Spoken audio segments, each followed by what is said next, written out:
You monitor the standard ECG leads, like 1, 2, or 3, with this ECG cable. You can also monitor the ECG with these therapy electrodes, otherwise known as quick combo electrodes. These electrodes can be used for monitoring, pacing, defibrillation, and synchronized cardioversion. First, we'll cover the standard leads using the 4-wire cable. Attach it to the green port and turn on the monitor. Now the electrodes. You've probably gotten by applying ECG electrodes without skin prep, and the tracing was okay, but more likely than not, noise is going to be a problem. You can save yourself a lot of time by following these basic recommendations to decrease noise. Put the electrodes on the lead wire first before you apply them to the patient. Choose a site with minimal hair, or shave the site. Scrape the skin like this with the electrode backing to remove dead skin cells.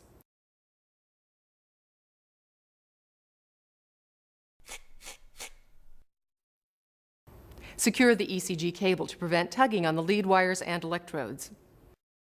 Okay, electrodes are on. Select the lead you want to monitor. If you see a dashed line and paddles, press lead just once to automatically select lead 2. If you want to change the size, press size until you get the size you want, or use the speed dial. Now let's monitor with the therapy electrodes. Clear clothing from the chest and prep the skin for good contact. Don't put electrodes over medication patches, ECG electrodes, or implantable devices.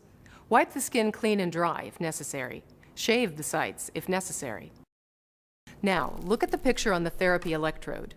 This one goes on the patient's upper right torso, lateral to the sternum and below the clavicle. Press it down firmly to get good contact. Place the other electrode under the arm. Place it lateral to the patient's left nipple in the mid-axillary line. Connect the therapy electrodes to the therapy cable.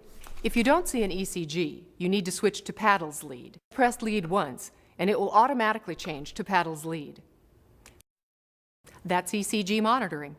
Remember, the monitor screen is intended only for basic rhythm interpretation and not ST segment or other diagnostic interpretation. For that, you'll need to obtain a 12-lead ECG, which is covered in the 12-lead section.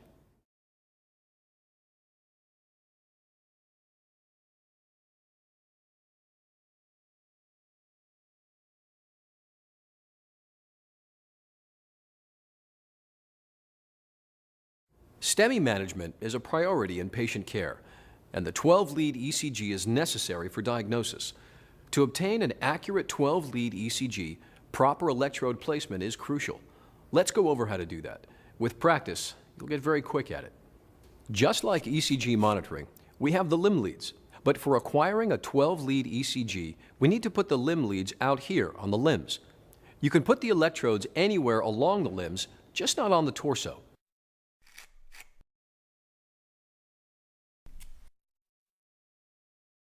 Okay, we have the limb leads on. Let's do the precordial leads. Now, we're going to position these leads around the patient's heart, here. We recommend finding the right spots like this. Start with your finger at the notch in the top of the sternum. Move it down until you feel a little elevation. That's the angle of Louis, where the manubrium joins the body of the sternum. Move your finger to the patient's right a little and drop it into the second intercostal space. Down a little to the third intercostal and one more to the fourth intercostal space. Put the first electrode right there. From the first electrode, run your finger across the sternum to the fourth intercostal space on the patient's left. Place the second electrode right there. Next, we're going to skip over the third electrode and place the fourth. Move down to the fifth intercostal and then to the mid-clavicular line, right there. Place the fourth electrode. Now go back and put the third electrode halfway between the second and fourth electrodes. There. Good. The fifth and sixth electrodes are both at the same level as the fourth. Put the fifth on the anterior axillary line. And put the sixth on the mid-axillary line. Good. Now, before we acquire a 12-lead ECG, let me make a couple of other points about electrode placement. With a female patient, you might need to place the third, fourth, fifth, and sixth leads underneath the breast rather than on the breast. You can see how the placements are adapted in this particular case. And never use the nipple as a reference for lead placements on either men or women. Nipple locations just vary too much from patient to patient. Okay, all the electrodes are on. Connect the precordial lead attachment to the ECG cable like this. Ask the patient to lie still and push this button to acquire a 12 lead. This is the first 12 lead ECG for this patient, so the age menu appears. Use the speed dial to enter the patient's age and sex. Both are important for the analysis algorithm to provide correct interpretive statements. If you don't enter anything, the defaults of 50 and male are used for the interpretation. It will take a few seconds to acquire the data. It acquires a 12-lead ECG, analyzes, stores it, then prints it out automatically with lots of useful information. Here's the printout. This is an example of a 3-channel standard format. Other formats are available. Notice the word unconfirmed at the top of the report. This means that the algorithm's interpretive statements should only be used to prescribe or withhold treatment when the ECG waveform data has been confirmed by qualified medical personnel. There's a feature of the LifePak 15 you should know about called ST trending. It can be very useful in STEMI management. Be sure to watch the section on vital sign and ST segment trends and read about it in the operating instructions. Okay, now one thing that can go sideways is when you press 12 lead, you might get this message: noisy data. Press 12 lead to accept. The noise is usually patient or electrode related. So here are some preventive things you can do to avoid common sources of ECG noise in the first place. Use fresh electrodes from sealed packages. Develop the habit of a brisk skin prep. Make sure the patient is warm and comfortable with arms and legs supported. That goes a long way to reduce noise from muscle tension. Try to wait at least 30 seconds after applying the electrodes before you press 12 lead. Electrodes need a little time to stabilize.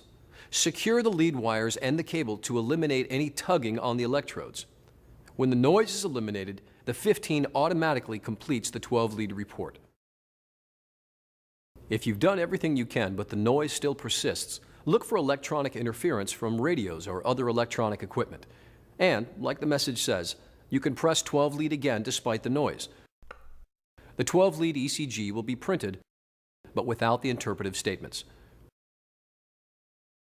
If you have to defibrillate, be sure to remove all the electrodes that could interfere with therapy electrode placement.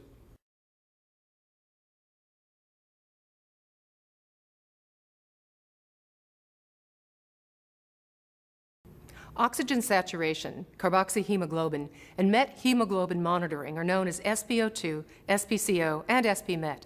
Together, all three are known as rainbow set technology. Your LifePak 15 monitor defibrillator may or may not have the capability to monitor all three. There are two ways to check if your device has CO or MET. The first is to watch the screen closely when you power on the 15. All the vital sign capabilities display briefly. Watch the SpO2 display area here closely during startup.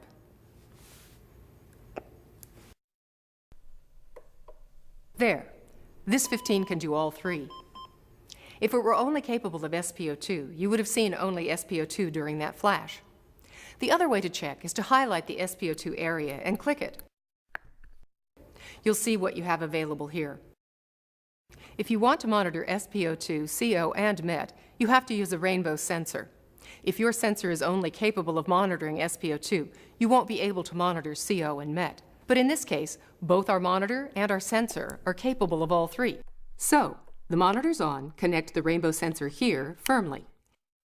Now the rainbow sensor looks like a standard SpO2 sensor, but to accurately measure SpCO and SpMet, proper sensor placement is much more important.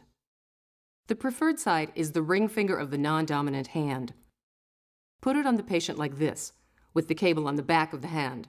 Slide it on until the finger tip touches the raised stop inside the sensor. Good. Shield the sensor from ambient light and have the patient hold still while it self-calibrates. Calibration can take 15 to 30 seconds. Confirm that the reading appears and is stable. If you use SpO2 alone, without ECG monitoring, the SpO2 pulse rate is shown here. The height of this bar indicates the quality of the signal. If you want, you can display the SpO2 plethysmograph, or pleth waveform, on the screen. Use the speed dial to outline channel 2 or 3. Click it and scroll through the channel menu to select SpO2. The waveform is automatically sized for optimum viewing. Now let's look at SpCO and MET. When the patient is connected to a rainbow sensor and we have a good SpO2 reading, SpCO and SpMet are also monitored continuously in the background. When the patient's CO or MET is abnormally elevated, for example, the patient's CO goes over 10% or MET goes over 3%, an advisory occurs. There's an alarm tone, an advisory message, and the elevated value starts flashing here instead of the SpO2. To acknowledge the advisory, press alarms. The SpO2 replaces the CO value, but the advisory message stays on the screen until the value drops below 10%. The SpMet advisory works the same way. So, if you are monitoring with a rainbow sensor and there is no advisory, then you know that the patient's CO is less than 10% and MET is less than 3%. But if you want to check those actual readings, there are two ways to do it. You can press print and get a printout of the vital signs. You see the CO and MET values up here on the strip. Or you can manually display the value in the SpO2 area. Rotate the speed dial to outline the SpO2 area and press it. Select Parameter from the menu and then select SpCO or MET. The value displays for 10 seconds, then reverts to SpO2. If you have difficulty getting a stable signal or the value shown is questionable, consider these factors. Is the sensor size correct for the patient? Consider using a pediatric sensor for adults with small fingers. Is the sensor aligned properly on the patient's finger? Try taking it off and putting it back on again. Make sure the tip of the finger touches the raised stop inside the sensor. Is the sensor too tight? Is the site well perfused? Some patients have different levels of perfusion on different fingers. Try another finger. If there are notable temperature differences, use the warmer finger. Is the patient moving excessively? If so, get the patient to hold still or move the sensor to a less motion-prone location. It's especially important to keep a rainbow sensor motionless during its self-calibration process. Is there interference from bright lights like sunlight or emergency lights? You should cover the sensor to block the light. Again, that's particularly important while a rainbow sensor is self-calibrating. If the readings still seem questionable, get 2 or more readings from different fingers and average them. And remember, it's important to be familiar with your sensor's instructions for use. The SpO2, CO, and MET monitor has built-in messages to help troubleshoot problems that may occur. Refer to the troubleshooting tips and the operating instructions for the messages and corrective actions. Remember, SpO2, CO, and MET monitoring are tools to be used in addition to patient assessment.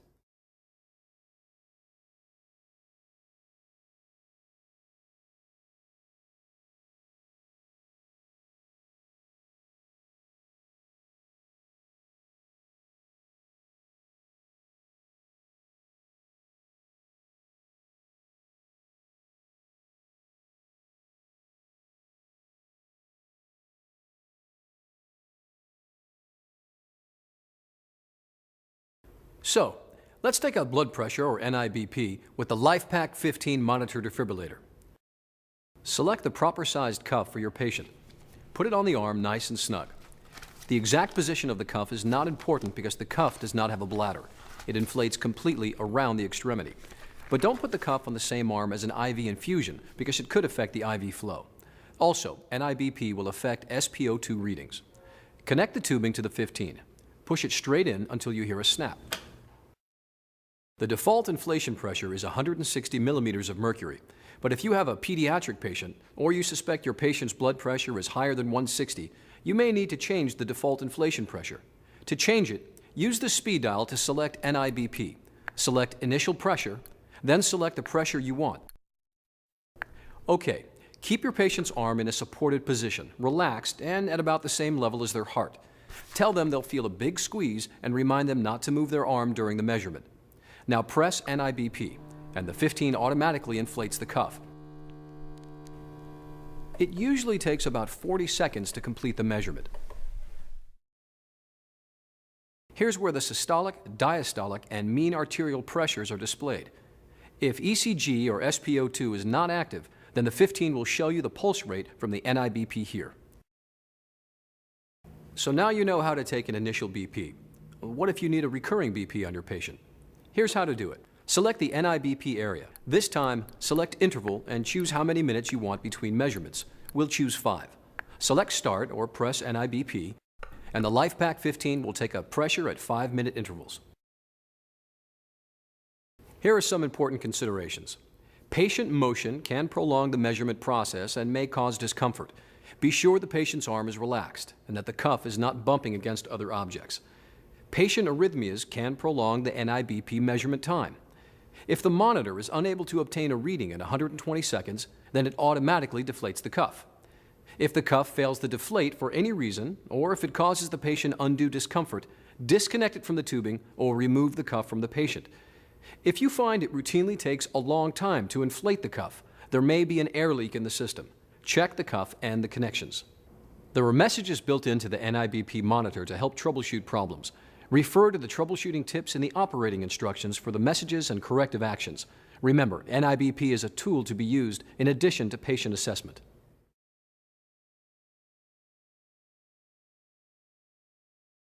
End-tidal CO2 monitoring, or capnography, is another helpful tool in the LifePak 15 monitor defibrillator. Use it to continuously measure the expired carbon dioxide in adult and pediatric patients. It's important to be familiar with your filter line's instructions for use. Okay, let's set up for monitoring. You'll be working with these MicroStream accessories, either the airway adapter and filter line for intubated patients or a nasal filter line for patients who are not intubated. The 15 is on, open the connector door and connect the filter line. Turn the filter line clockwise until it is tight. There's a CO2 initializing message, and you see dash marks here for the respiratory rate. You can display the CO2 waveform in channel 2 or 3. Use the speed dial and select CO2 from the menu. The waveform will be a dashed line until the monitor finishes initializing. Then it becomes a flat line. Now, put the filter line on the patient, and there is your CO2 value and waveform. The monitor automatically selects the scale for the best visualization of the waveform. For your reference, CO2 must be greater than 3.5 for the waveform to appear, and at least 8 to recognize a breath and count a respiratory rate. The respiratory rate is averaged over the last 8 breaths. The end-tidal CO2 monitor has a built-in apnea alarm.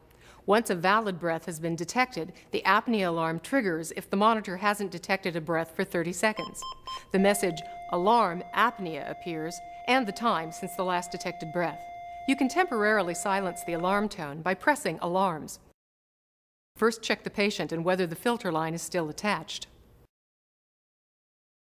The alarm clears when the next breath is detected. When you're done with CO2 monitoring, disconnect the filter line and dispose of it. Do not reuse, sterilize, or clean CO2 accessories. They are for single-patient, one-time use. There are messages built into the CO2 monitor to help troubleshoot problems. Refer to the troubleshooting tips and the operating instructions for the messages and corrective actions. Remember, CO2 monitoring is a tool to be used in addition to patient assessment.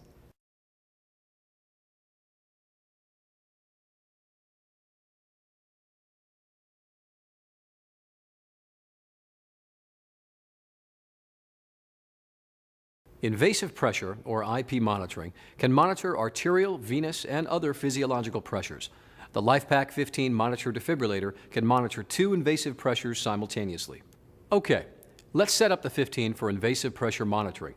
The first thing you'll need to do is set up your transducer system according to your local protocol. Make sure you're already familiar with the instructions for use of your transducer and infusion set. Position the transducer at the phlebostatic axis. Now, connect the invasive pressure cable to the transducer, and then to the P1 connector on the monitor. The default label is P1. To select a different label, outline and select the P1 vital sign area. Select Label, and choose the label you want. To see the waveform, use the speed dial to select channel 2 or 3, select the waveform, and the label you want for the waveform. The next thing we need to do is zero the transducer. Open the stopcock to air and select 0 from the menu.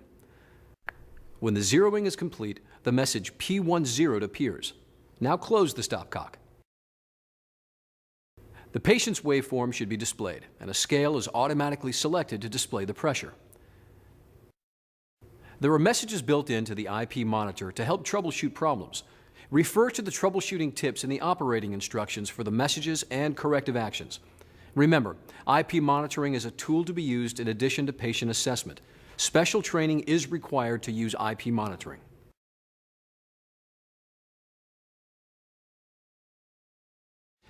The LifePak 15 temperature monitor is intended to continuously monitor body temperature. You will need the temperature adapter cable and one of these single-use disposable temperature probes, the esophageal rectal, the Foley catheter, or the skin probe. Not all temperature probe connector cables are compatible with the LifePak 15. Make sure you only use the adapter cable that is approved for use with the 15. Okay, connect the cable to the temp port on the 15. Then connect the probe to the cable, like this. And attach the temperature probe to the patient according to the instructions for use that came with the probe, or your local protocol.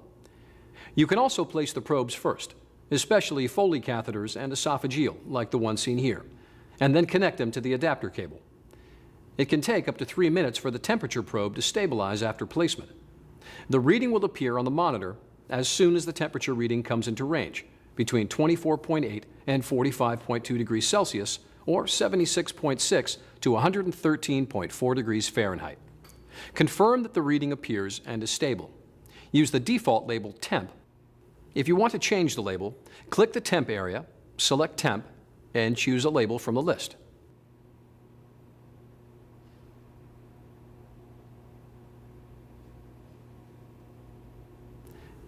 Now for some troubleshooting items.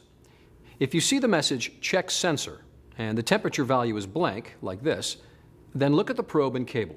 Check that the probe is positioned properly, that the probe and cable are connected properly, and if necessary, replace any damaged probe or cable. If Check Sensor appears but a value is still displayed, probably the probe is dislodged and the value has gone below 31 Celsius, 87.8 Fahrenheit, or above 41 Celsius, 105.8 Fahrenheit. The LifePak 15 temperature monitor runs an accuracy check at startup and at intervals during operation. If you see 3 X's instead of a temperature reading, then the accuracy check has failed in some way. Either the temperature calibration failed or the module has failed. Turn the 15 off and on again. If that doesn't help, you'll need to contact qualified service personnel. And finally, if you've allowed 3 minutes for the probe to reach equilibrium, but there is still no temperature reading, make sure the probe is positioned properly. Check the connections between probe, cable, and device. Make sure you're using an approved probe and cable. If none of these are the problem, then contact qualified service personnel. That's it for temperature monitoring.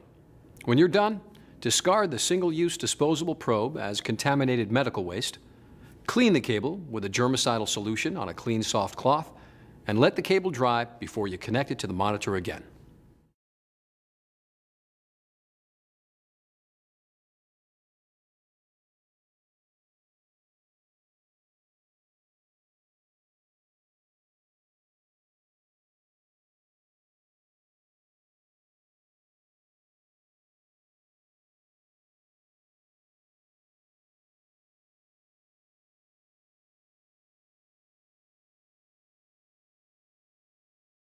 The LifePak 15 monitor defibrillator can graphically display and document the patient's vital signs and ST segment measurements over time with the trending feature. Here's an example of an SpO2 trend graph over 30 minutes. When the trending feature is on, the monitor samples and stores data from all active vital signs at 30-second intervals.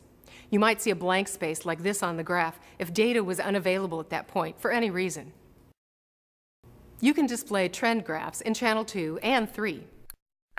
The patient's ST segment measurements can be trended just like each active vital sign. ST trending starts with the patient's first 12-lead ECG. The part of the patient's ST segment that is measured is the J point. When a 12-lead ECG is obtained, the LifePak 15 automatically chooses the lead with the most STJ displacement to display on the graph. As long as all 10 lead wires remain connected to the patient, it will measure STJ every 30 seconds and plot it.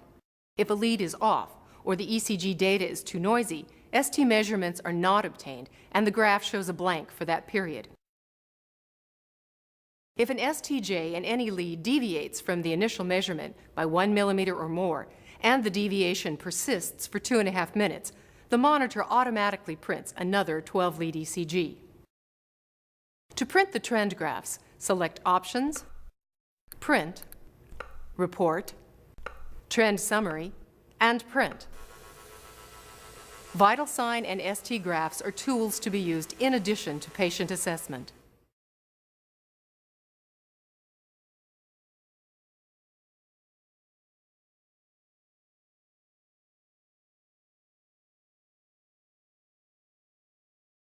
When the LifePak 15 monitor defibrillator is set up to power on in AED mode, it follows a predetermined protocol.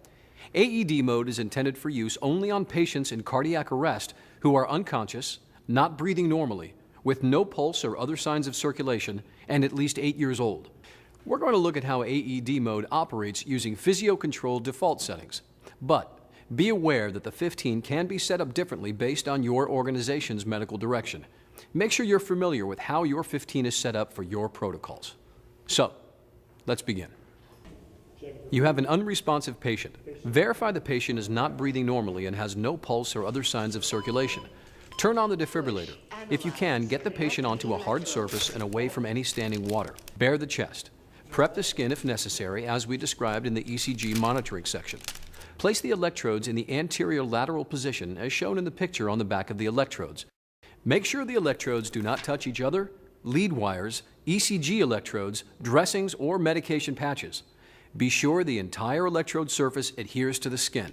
Place electrodes away from implanted devices if possible. Use fresh electrodes if you have to reapply them. Push Analyze. This message appears and stays up until you push the Analyze button. No one should move the patient during analysis, so stop CPR and make sure everyone is clear of the patient. Then push the Analyze button. Analyzing now. Stand clear. Shock advised.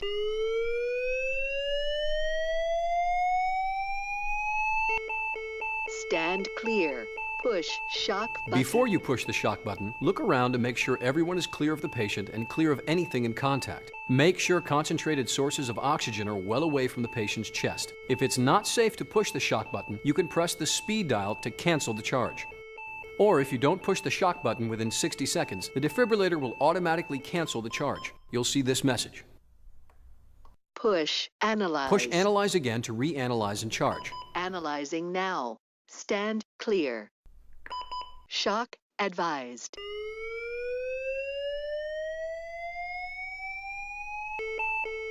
Okay, all clear? Now push the shock button. The defibrillator delivers the shock and gives you this message. Start CPR. The CPR metronome helps you time compressions. There's a message down here to show you the compression to ventilation ratio for the metronome. When it's time for ventilations, the metronome prompts you. 3, 2, 1. Ventilate. Ventilate. If you want to silence the metronome, press CPR. To resume the metronome, press CPR again. At the end of CPR time, the AED prompts for another analysis. Push Analyze. And the whole sequence repeats. Okay, let's go back to the beginning.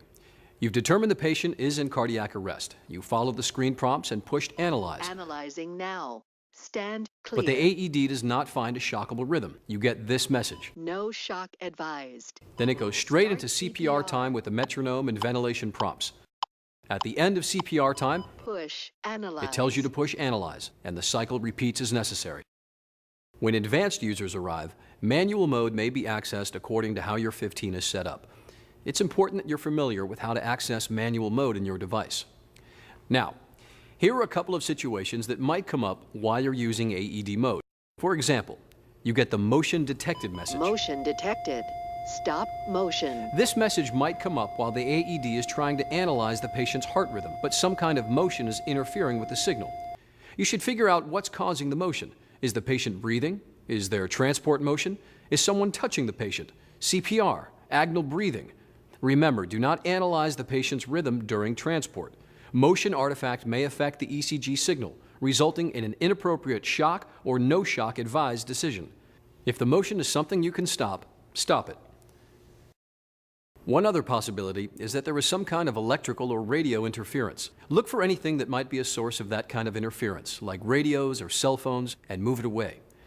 If the interference is not something you can stop, like agonal breathing, just wait. The AED will finish the analysis and give a decision, even in the presence of motion. Analyzing now. Stand clear. Shock advised. Now, if you have everything connected, but you get this message, Connect electrodes. there may be too much patient hair preventing good contact. Remember to shave excessive hair before applying the electrodes. Or maybe something is wrong with your therapy cable. Check your therapy cable daily using the test load provided with your defibrillator. If you have everything connected and you get this message, connect cable, it's likely that something is wrong with the therapy cable. So again, check your therapy cable daily.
Manual defibrillation. First, let me mention that the physio-control default configuration for the LifePak 15 monitor defibrillator is to power on in manual mode. If your 15 has been set up to power on in AED mode, access to manual mode might be conditional. It's important that you are familiar with how your defibrillator is set up and how to access manual mode on it. Okay, the 15 is on, we're in manual mode, and we have confirmed that the patient is in cardiac arrest. Place the electrodes in the anterior lateral position. Make sure the electrodes do not touch each other or lead wires, ECG electrodes, dressings, or medication patches. Be sure the entire electrode surface adheres to the skin. If you know the patient has an implanted device, place the therapy electrodes away from it if possible. If you have to reapply therapy electrodes for any reason, replace them with new electrodes. 200 joules is already selected. If you want a different energy level, press Energy Select. Choose the energy level you want. Press Charge. There's a charging tone and a charging bar. Now it's fully charged and you can see the available energy. Look around and make sure everyone is clear of the patient and anything in contact with the patient.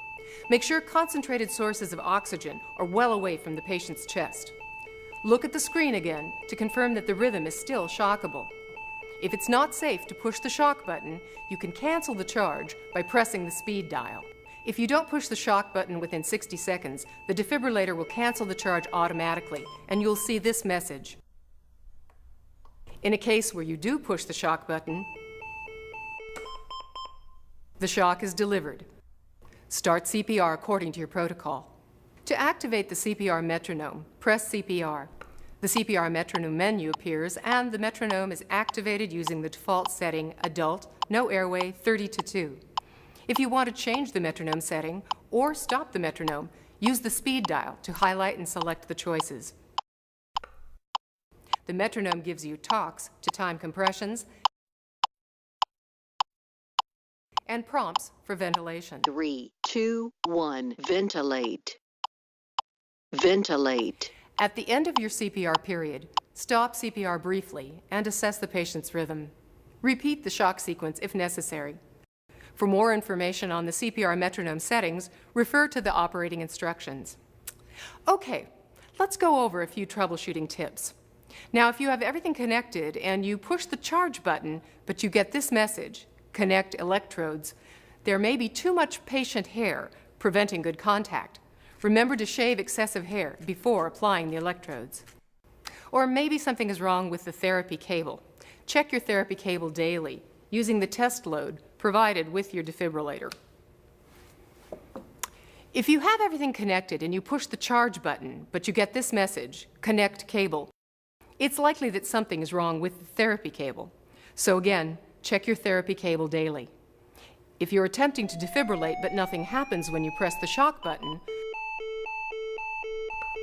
check to see if sync is on. If it is, turn sync off and proceed with the defibrillation.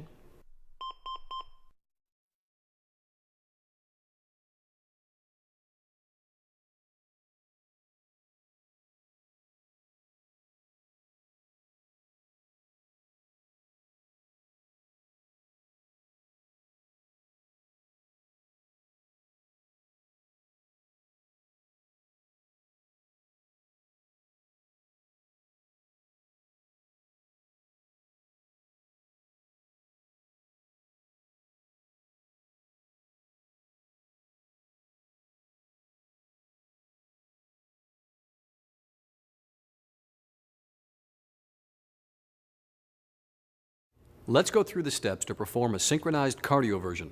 Prepare the patient for the procedure according to your organization's protocol.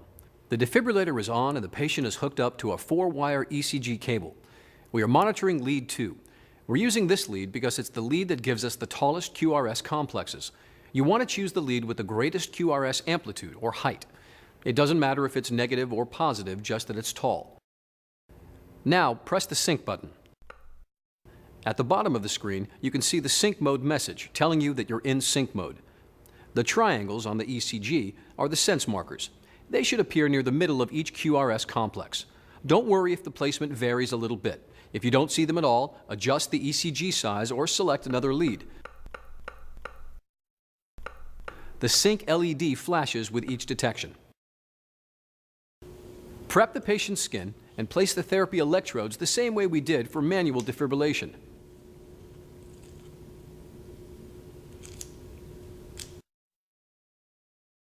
Now press Energy Select and select the energy according to your medical protocol.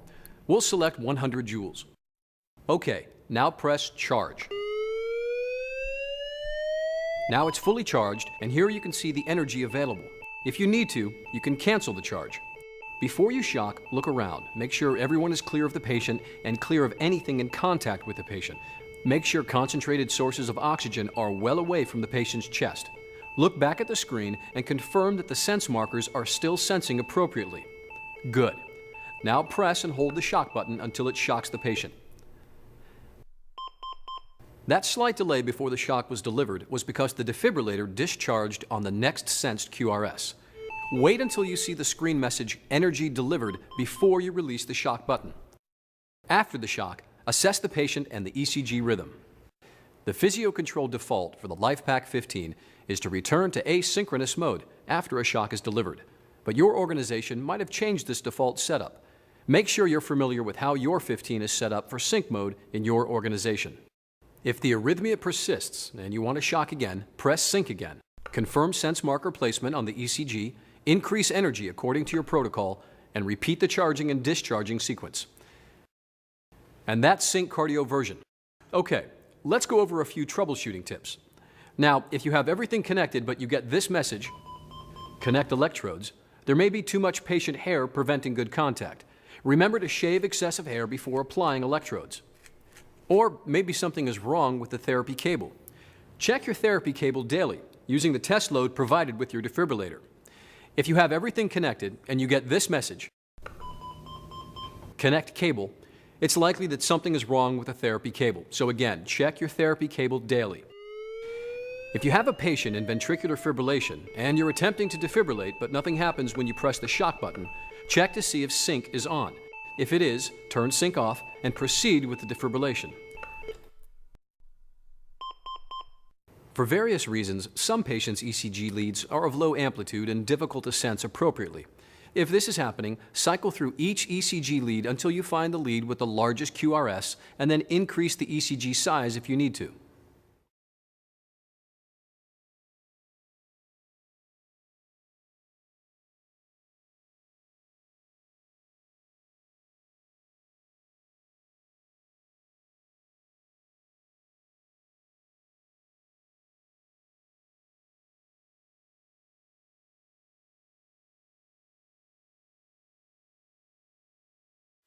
The LifePak 15 monitor defibrillator can be used for either demand or non-demand pacing. Demand pacing is used for most patients, so that's what we'll show here. First of all, before you start pacing someone, always consider the need for patient analgesia or sedation. Okay, connect the ECG leads to the patient. You need to do this for demand pacing, so the pacemaker can see the patient's own beats and deliver pacing pulses only when needed. Also, although the quick combo electrodes can be used both to monitor ECG and for pacing, they can't do both at the same time. So, here we go. We have the ECG leads on and lead 2 is displayed. Now we'll place the therapy electrodes. We'll use anterior-posterior here. You can use either the anterior-lateral or anterior-posterior position. Prep the skin as we showed you in the ECG monitoring section. Place this electrode with the heart over the left precordium, just below the nipple. It's important to put the electrode with the heart here rather than on the back, because if the electrodes are reversed, it might require a higher current to achieve capture. Place the other electrode on the patient's back in the infrascapular area, like this. Be careful to keep adequate separation between the ECG electrodes and the therapy electrodes to minimize artifact on the ECG.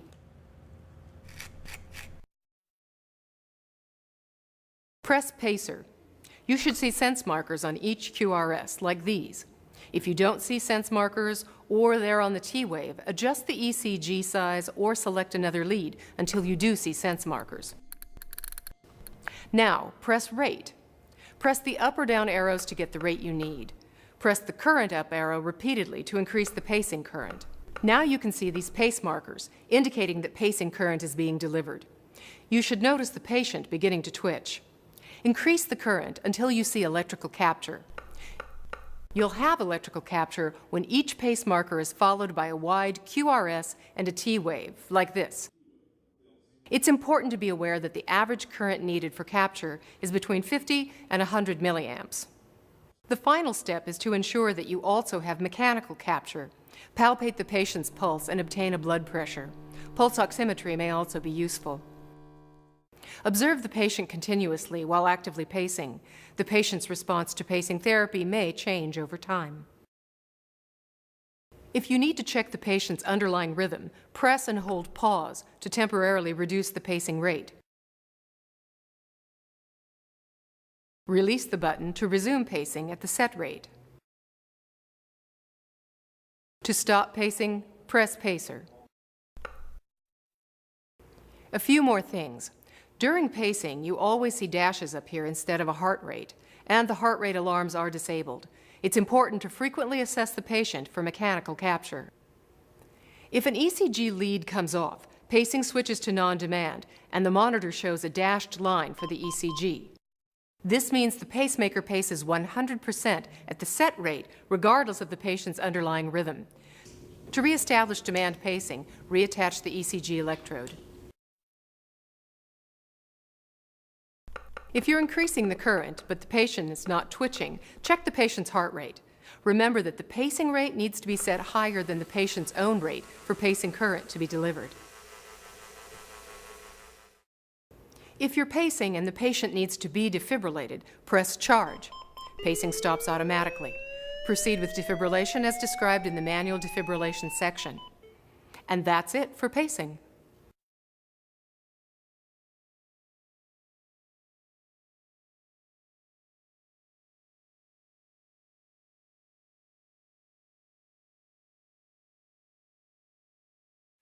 You can operate the LifePak 15 monitor defibrillator with these lithium-ion batteries, or with an AC or DC power adapter.